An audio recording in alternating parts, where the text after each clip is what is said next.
साईराम माऊली. आज आपण 4 टक्सचं ब्लाऊज शिकणार आहोत. ही पद्धत जुनी पद्धत आहे. पटकन माप ह्याचा घेऊन होईल आणि पटकन स्टिचिंग होईल. तर हे बघा, अशा पद्धतीने इथून माप घ्यायचं. अगोदर हे कट टू कट इथून माप घ्यायचं आपल्याला. हे पॉईंट हे मी व्यवस्थित फॅब्रिक असं ठेवलेलं आहे. हे बघा, अशा पद्धतीने हे थोडं असं नाही ठेवायचं, असं ठेवायचं व्यवस्थित. ह्याचे पॉईंट निघाले पाहिजेत. हे बघा, अशा पद्धतीने हे ठेवायचं. त्याच्यानंतर हा वरचा पार्ट पण व्यवस्थित असा ठेवायचा. हे बघा, अशा पद्धतीने. आणि मग आपण माप घ्यायचं. आता इथून इथंपर्यंत माप घ्यायचं आपल्याला. हे बघा, अशा पद्धतीने. इथं 1.5 इंचाचं मार्जिन ठेवायचं. इथं शिलाई जिथून केलेली आहे तिथून एक्स्ट्रा 1.5 इंच बाहेर ठेवायचं माप. हे बघा, इथं शिलाई आहे तर मी एक्स्ट्रा 1.5 इंच ठेवत आहे. तर इथं 20 आणि हाफ होत आहे, म्हणजे 20.5. तर आपल्याला ह्याचा अर्धा माप घ्यायचा आहे. तर 20 आणि हाफचा अर्धा माप किती होईल? 10, सव्वा 10. हे बघा, ज्यांना पटकन समजत नाही त्यांनी काय करायचं, हे बघा, इंच पट्टीला असं करून असं फोल्ड करून बघायचं. हे बघा, इथे बघा, सव्वा 10 असा माप आलेला आहे. तर अशा पद्धतीने माप घ्यायचा. आता हा सव्वा 10 माप कुठे टाकायचा ते मी तुम्हाला सांगणार आहे. सव्वा 10 लक्षात ठेवा अगोदर. आता ही उंची मोजायची ब्लाऊजची. बॅक साईडने उंची मोजणार आहोत आपण ब्लाऊजची. हे बघा, अशा पद्धतीने बॅक साईडची उंची मोजायची आपल्याला. आता इथे 14 आहे ना, वरती मी हाफ इंच सिलाई मार्जिन ठेवलेली आहे. खालच्या साईडला मी पाव इंच सिलाई मार्जिन ठेवणार आहे. हे बघा, इथं 14 आहे तर इथं पाव इंचावरती एक्स्ट्रा ठेवणार आहे. 14.25 आलं याचं माप. तर आता बघा, हे मेन फॅब्रिक आहे आपलं. हे कट करायचं आहे आपल्याला. तर हे बघा, अशा पद्धतीने हे पहिलं पसरवून बघायचं किती आहे काय नाही. हे बघा, हे एवढं आहे, 80 सेंटीमीटर आहे. ह्याचं माप टाकायचं आहे आपल्याला. तर ह्याचं माप टाकत असताना हे बघा, असं फोल्डच ठेवायचं ह्याला व्यवस्थित. आणि मग त्याच्यानंतर हा वरचा पार्ट ह्याच्यावरती फोल्ड करून घ्यायचा आहे. हे बघा, असं 4 फोल्ड करायचं आपल्याला. हे वरचे 2 पार्ट आणि हे खालचे 2 पार्ट. हा मागचा होईल, हा पुढचा होईल. ह्याच्यामध्ये दोन्ही पार्ट निघून जातील आपले. असं ठेवायचं. हे बघा, अशा पद्धतीने ठेवायचं. आता मी मोजून घेणार आहे मागच्या साईडला बरोबर आपलं 14.25 आहे की नाही. हे बघा, जेवढी उंची आहे बॅक साईडची आपली तेवढी उंची ठेवायची आपल्याला अगोदर इथे. हे बघा, अशा पद्धतीने उंची ठेवायची आहे. हे बघा, प्रॉपर माप घ्यायचा आणि उंची ठेवायची आणि ते एक निशाण करून घ्यायचं. हे बघा, अशा पद्धतीने निशाण करून घेतलं आणि त्याच निशाणापर्यंत आपण असं पकडायचं आणि हे फोल्ड करून घ्यायचं. एक्स्ट्रा फॅब्रिक आहे तो आपला. हे बघा, अशा पद्धतीने पुढे आलेला एक्स्ट्रा फॅब्रिक आणि हे असंच आपल्याला इथून ठेवून घ्यायचं. हे बघा, असं इथंपर्यंत समजलं. आता बघा, माझी ब्लाऊजची उंची किती आपल्या अगोदर ते निशाण करून घ्यायचं आपण वरचा.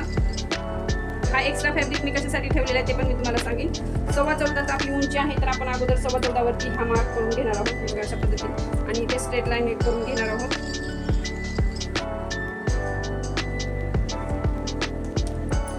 त्याच्यानंतर आता आपण चेस्ट मार्क करणार आहोत. चेस्ट मार्क आपला आलेला आहे 10.25.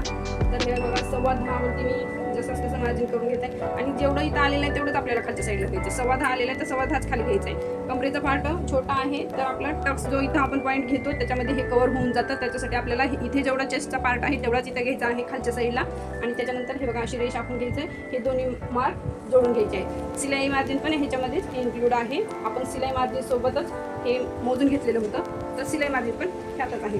तर तुम्ही बघू शकता आता अशा पद्धतीने एवढा मार्क आपला झालेला आहे. आता आपल्याला इथे वरच्या साईडला छोटंसं, हा ब्लाऊजची साईज छोटी असल्यामुळे बघा, सिलाई मार्जिन तर आपलं 1.5 इंच सोडल्याच्यानंतर ह्या ब्लाऊजची साईज किती होते? 9. तर 36 इंचाचं ह्यांचं चेस्ट आहे आपल्याला इथं. आणि म्हातारी बाई असल्यामुळे आपल्याला इथे काय करायचं आहे, शोल्डर छोटा घ्यायचं आहे. तर गळ्याचा माप छोटाच घ्यायचा आहे, त्यांना छोटाच लागेल. तर 2.25 इंचावरतीच हा मार्क करायचा आहे. आता इथून पुढे आपण शोल्डर मोजणार आहोत. तर हे बघा, शोल्डर असं मोजायचं आपल्याला. हे बघा, हे बाईचं वरच्या पार्टला शोल्डर आहे तिथे आपण मोजणार आहोत. तर हे बघा, इकडच्या साईडला पायपिंग केलेली आहे. तर पायपिंगला आपल्याला जेवढा पाहिजे तेवढा मार्जिन सोडायचे आहे. त्याच्यानंतर इकडच्या साईडला 1.5 इंच आपण जिथे स्लीव्ज अटॅच करतो तिथे 1.5 इंच सोडायचं. 3.5 इंचावरती शोल्डर आहे त्यांचं. तर बघा, इथं मी 3.5 इंचावरती मार्क करून घेत आहे.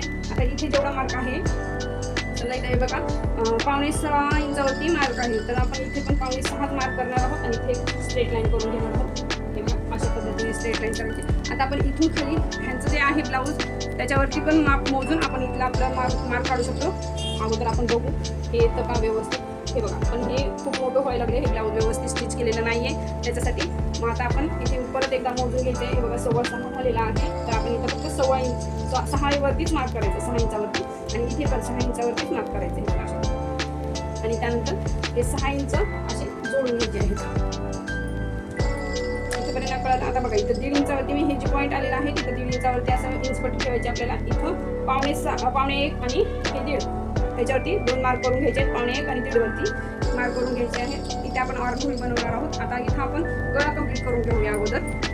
तर पुढचा गळा अगोदर मोजायचा आपल्याला. हे बघा, अशा पद्धतीने ठेवायचं व्यवस्थित. हे बघा, असं ठेवायचं. इथं सिलाई मार्जिन माझं इथं आहे हे शोल्डर जॉईंट त्यांचं. तर इथून आपण अर्धा इंचावरी सिलाई मार्जिनचं ठेवायचं आणि प्रॉपर जसा गळा आहे तसा ठेवून मोजायचं आहे. हे बघा, 5.5 इंचावरती यायला लागलाय, पण आपण 5.5 वरतीच कट करणार आहोत. हे बघा, हे असं गोल केल्याच्या नंतर 5.5 वरती जाणार आहे. तर हे बघा 5.5 इंचाचा हा गळा आहे, तर 5.5 इंचावरतीच आपण इथे मार्क करून घेणार आहोत. हे बघा अशा पद्धतीने मार्क करायचा आहे. इथं पण आपण 2.25 घेतलेला आहे, तर इथं पण 2.25च घ्यायचा आहे. त्याच्यानंतर हे 2 मार्क जोडून घ्यायचे आहेत. हे बघा अशा पद्धतीने, आणि त्याच्यानंतर इथं पण एक मार्क करून घ्यायचा आहे. आता इथे आपल्याला राऊंड शेप द्यायचा आहे, तो आपण असा पण देऊ शकतो किंवा डायरेक्ट पण कट करू शकतो. हे बघा अशा पद्धतीने इथे मार्क देऊन घ्यायचा आहे. आता बघा इथं वरच्या साईडला हे बघा इथं 2 इंचावरती एक मार्क करायचा आहे. इथं हे बघा असं 2 इंचावरती एक मार्क करायचं आहे, आणि इथं 1.5 इंचावरती एक मार्क करायचा आहे. हे बघा असं इथंपर्यंत समजलं. इथं जिथं आपली उंची आहे ब्लाऊजची तिथून 1.5 इंचावरती एक मार्क करायचं आहे. इथून जेवढी ब्लाऊजची उंची आहे आपली तिथं इथून 2 इंचावरती वरती मार्क करायचं आहे. इथंपर्यंत समजलं. आता बघा हे आहे ना, हे स्ट्रेट मार्क करून घ्यायचं आपल्याला अर्ध्यामध्ये. हे बघा अशा पद्धतीने, आणि इथून असं क्रॉस, हे आपल्याला इथे क्रॉस पट्टीचं कट करून घ्यायचं आहे. आता मी कट करत आहे. तर बघा हा फक्त वरचा पार्ट अगोदर वरती घ्यायचा आहे, आणि मग हा वरचा क्रॉस कपडा आपल्याला कट करून घ्यायचा आहे. अशा पद्धतीने इथंपर्यंत कट करायचं आहे. त्याच्यानंतर आता बघा हे जे साईड मार्क केलेलं आहे ते मी कट करत आहे. हे बघा अशा पद्धतीने तुम्ही अगोदर हे कट करायच्या अगोदर चेक पण करू शकता की आपलं कमरेचा पार्ट किती आहे. हे बघा इथून इथंपर्यंतचं असं मी इथे मधून बघत आहे. हे बघा स्टिचिंग सोबत आहे, हे 1.5 इंचाचं आपल्याला स्टिचिंग असणार आहे आपलं. तर बघा मी इथं ठेवून इथून एवढा फॅब्रिक आपला एक्स्ट्रा आहे, तर हे टक्सचा घे, पाठीमध्ये पण टक्स बसतील आणि फ्रंटला पण टक्स बसतील, त्याच्यासाठी एवढा पार्ट आपला एक्स्ट्रा आहे, तर ते बरोबर आहे. हे अगोदर तुम्ही मोजून बघून मगच कट करा. आता इथंपर्यंत कट करून झालेलं आहे. हे बघा आता मी हा पुढचा कट करत आहे. आपण आता शोल्डर कट करणार आहोत. वरचं मार्जिन जिथे केलेलं आहे ते कट करून घ्यायचं आहे. हे कट करून झाल्यानंतर आता इथं शोल्डरचा हा पार्ट आहे आपल्याला वेगळा करून घ्यायचा आहे. इथं एक कट लावून घ्यायचा आहे. इथंपर्यंत समजलं. आता बघा वरचं आहे हे 2 पार्ट ते मी कट करणार आहे. खालचे हे 2 पार्ट असेच ठेवायचे. ह्या साईडचं नाही कट करायचं, वरचं कट करायचे 2 पार्ट. हे आपलं 4 फोल्ड केलेलं आहे ब्लाऊजचं पीस. तर आपण वरचे फक्त 2च पार्ट कट करायचे आहेत, खालचे 2 पार्ट कट करायचे नाहीये. आता बघा इथे मी गळा कट करणार आहे, तर मी अगोदर हा पूर्ण गळा कट करून घेणार आहे. बघा अशा पद्धतीने, जेणेकरून आपली काजबटन पट्टी पण इथेच निघून जाईल. हे पूर्ण फॅब्रिक आपल्याला सरळ मिळेल. हे बघा हे फॅब्रिक आपल्याला काजबटन पट्टी करण्यासाठी कामाला येईल. आता इथे मी 2 पार्ट करून ठेवत आहे. आता बघा हा पुढचा पार्ट आपला कम्प्लीट झालेला आहे. मी इथे कट लावून घेत आहे. पार्ट आपला पूर्ण कंप्लीट झालेला आहे. आता बॅक साईडचं काय करायचं आपल्याला, माप टाकत असताना हे बघा आता उंची ब्लाऊजची मागचा गळा आपल्याला किती काढायचा आहे. हे बघा अशा पद्धतीने आपण अगोदर हा बॅक पार्ट आहे ब्लाऊजचा असा. तर आपण आता काय करणार आहोत, हे 2 पार्ट असे जोडायचे आहेत एकमेकांना. इथे जिथे शिलाई आलेली आहे तिथे अटॅच करायचे, आणि मग हे जे सेंटर आलेलं आहे ते सेंटरला हे बघा अशा पद्धतीने इथे ठेवायचे सेंटर. इथे खाली शिलाई मार्जिनचं 1.5 इंच एक्स्ट्रा ठेवून ठेवायचं असं, आणि इथं जिथंपर्यंत आपल्याला लागणार आहे तिथपर्यंत आपण हे बघा मार्क करून घ्यायचे. आता मी इथं पण कट करून घेणार आहे. हा आता आपला बॅक साईडचा नेक झालेला आहे रेडी. बघा अशा पद्धतीने इथे कट करत आहे. हे बघा आता माझं कट करून झालेलं आहे. हा पूर्ण राऊंड शेपमध्ये कट झालेला आहे. आता इथंपर्यंत समजा इथं थोडंसं फॅब्रिक क्रॉसमध्ये गेलेलं आहे, तर ते मी कट करून घेत आहे. अशा पद्धतीने हे आता व्यवस्थित कट झालेलं आहे. मला इथंपर्यंत समजलं. आता स्लीव्ज पण आपण त्याच्यामध्ये लगेच काढणार आहोत. स्लीव्ज पण आता तर स्लीव्ज काढण्यासाठी काय करायचं आपल्याला, हे बघा हे शोल्डरचं मार्क आहे ना इथून इथपर्यंतचं, ते मोजून घ्यायचं अगोदर. अशा पद्धतीने 7.5 इंचावरती आलेला आहे हे पॉईंट, आणि हे पॉईंट इथं इंचपट्टी अशी सरळ सरळ ठेवायची आणि मोजायची. 7.5 इंचावरती आलेला आहे. तर स्लीव्ज कट करत असताना आपल्याला आता काय करायचं आहे ते मी तुम्हाला सांगते. हे बघा अशा पद्धतीने स्लीव्ज ठेवायचं इथं. हे बघा असं फोल्ड करून ठेवायचं व्यवस्थित.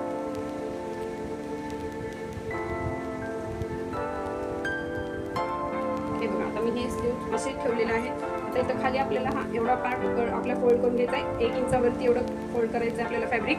हे बघा अशा पद्धतीने मी फोल्ड केलेलं आहे. त्याच्यानंतर आता इथं खालच्या साईडला आपण स्लीव्हचं मार्क करून घेणार आहोत. तर हे बघा स्लीव्ज आहेत, हे उकललेलं आहे. तर मी दुसरं पार्ट घेते. हे बघा हे स्लीव्ज आहेत. तर इथून इथंपर्यंत अगोदर मार्जिन करून घ्यायचं आपल्याला. हे बघा एवढे स्लीव्ज आहेत फक्त, आणि हे एक्स्ट्रा फॅब्रिक आहे तर आपण 1.5 इंचच ठेवायचं, जास्त ठेवायचं नाही.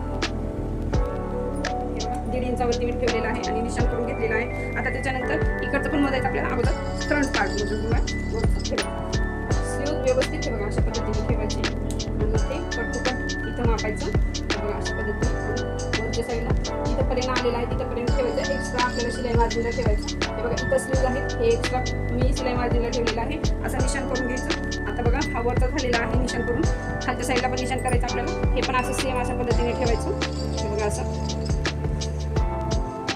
आणि इथे एक मार्क करून घ्यायचं. इथंपर्यंत समजलं. आता आपण मोजून घेणार आहोत अगोदर, कारण की ब्लाऊज नाकाला दिलेला असतो तेव्हा हे पार्ट ना कमी जास्त कट केलेला असतो प्रत्येकाने. तर बघा 8.5 इंचावरती समजा आपल्या स्लीव जायचं, तर आपल्याला काय करायचं, 1 2 3 इंच कमी करायचे. 5.5 इंचावरती असलं पाहिजे हे खालचं पार्ट. तर हा बघा आता आपला 6 इंचावरती आहे, तर मी थोडासा कमी करत आहे, कारण की खूप पण कमी केल्यानंतर मग हे ज्यांचं आहे त्याला मग इकडचा पार्ट जर कमी वाटला तर त्यासाठी मी फक्त 1/2 इंचच कमी केलेला आहे. तर आपण इथे बघा, तुम्हाला मी स्टार्टिंगला अगोदर मोजून दाखवलेलं होतं. इथे मोजून बघायचं अगोदर आपल्याला, हे असं 2 इंचसाठी 7.5 आलेलं, तर हे 1 इंच आपल्याला एक्स्ट्रा ठेवून इथं मार्क करायचं. असं 7.5 आलेलं, मी 1 इंच एक्स्ट्रा ठेवलेला आहे. 8.5 इंचावरती मार्क करून घेतलेला आहे. आता इथून आपण कट करणार आहोत. हे बघा अशा पद्धतीने कट करायचं आणि इथून असा कट लावायचा, जेणेकरून आपल्याला शिवण्यासाठी प्रॉब्लेम होणार नाही. आता इथे बघा, हे जे जिथं मार्क केलेलं आहे तिथून मी कट करत आहे. अशा पद्धतीने स्लीव कट करायचे आहे. हे बघा, तुम्हाला स्लीवचं पूर्ण कटिंग पाहायचं असलं तर मी माझ्या चॅनलवरती अगोदर स्लीवचा फर्मा कसा काढायचा ते बनवून ठेवलेला आहे. तुम्ही तशा पद्धतीने फर्मा एकदा काढून ठेवा, म्हणजे तुम्हाला सेट द्यायला प्रॉब्लेम येणार नाही. पण मला आता सवय पडलेली आहे, मी 10 वर्ष झालं कमीत कमी शिवत आहे, तर त्याच्यामुळे मला ही सवय झालेली आहे. मी परफेक्ट एका बारीमध्ये कट करून घेऊ शकते. हे बघा, कुठे एक्स्ट्रा असलं तर मी नंतर असं करून व्यवस्थित कट करते. जर तुम्हाला असं जमत नसेल सेट द्यायला तर तुम्ही तो फर्मा काढून ठेवा आणि एकदाच फर्मा असा ट्रेस करायचा ब्लाऊजवरती. हे बघा, ब्लाऊजवरती फर्मा इथे ठेवून ट्रेस करून आपण असं माप करून कट करून घेऊ शकतो. हे बघा, आता स्लीव्ज आपले कम्प्लीट आहेत. हे कम्प्लीट झालेलं आहे. तर इथं बघा, मी हा स्लीव, हा बॅक पार्ट आणि हा फ्रंट पार्ट. आणि आता बघा, ही क्रॉसपट्टी आहे आपली. तर बघा, ही क्रॉसपट्टी पण ह्याच्यामध्येच निघून गेलेली आहे. एक्स्ट्रा फॅब्रिक जो आहे खालच्या साईडला तो मी कट करून घेत आहे. दुसरं मी ह्याला काहीच करणार नाही. ही क्रॉसपट्टी आपल्याला आता फक्त मोजायचं आहे की इथून इथंपर्यंत किती लागणार आहे क्रॉसपट्टी. खालच्या साईडला बघा, इकडच्या 3.5 इंचावरती 3 इंचावरती लागेल. तर मी फक्त इथं 1.5 इंचावरती ठेवलेलं आहे. शिवून माझं किती होणार आहे मी अगोदर चेक करणार आहे. तर बघा, आता इथंपर्यंत तर आपल्या मेन फॅब्रिक येणार आहे. इथून एक वरचा पॉईंट लटक्स येईल 1/2 इंच आणि हे 1/2 इंच शिवण्यामध्ये जातं. तर हे 3 इंचावरती हे प्रॉपर बरोबर येणार आहे मला. तर हे बस होणार आहे माझ्यासाठी. शिवत असताना हे बरोबर होईल, तर त्यासाठी मी आता हे असंच ठेवणार आहे. ह्याला मी काहीच करणार नाही. आणि हा गळ्याचा निघालेली पट्टी आपल्याला ही काय कामाला येणार आहे, काच बटन पट्टी कामाला येणार आहे. इथंपर्यंत समजलं तुम्हाला. आता बघा, मी इथे तुम्हाला क्रॉसपट्टी कट करून दाखवते. ब्लाऊजला आपल्याला क्रॉसपट्टी लागणार आहे गळ्याला पायपिंग करण्यासाठी. तर क्रॉसपट्टी हे बघा अशा पद्धतीने मी कट करून घेत आहे.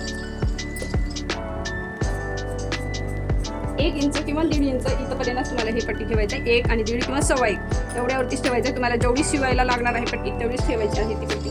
मला एवढीच लागते, 1.25 इंच एवढी असेल ही, किंवा 1 इंच एवढं इथंपर्यंत मला भरपूर होते. आता हा छोटाच गळा आहे, पुढचा पण छोटा आहे, मागचा पण छोटा आहे, म्हणून मी एवढ्या 2च पट्ट्या काढून घेतलेल्या आहेत. आता ह्या अशा कट केल्याच्या नंतर इथं प्रॉपर आपल्याला कट करायचं आहे. हे बघा, अशा पद्धतीने दोन्ही साईडला. हे बघा असं, हे क्रॉस आणि हे क्रॉस सेम असलं पाहिजे आपलं. हे बघा असं. आणि आता बघा, इथं पण मी क्रॉसवरच कट करून घेत आहे.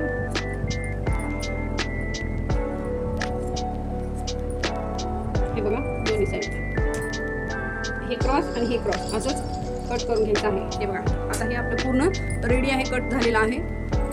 तर आता ह्याची स्टिचिंग पाहिजे असेल तर कमेंट करा, लाईक करा आणि सांगा की हे कटिंग कसं वाटलं. साईराम माऊली.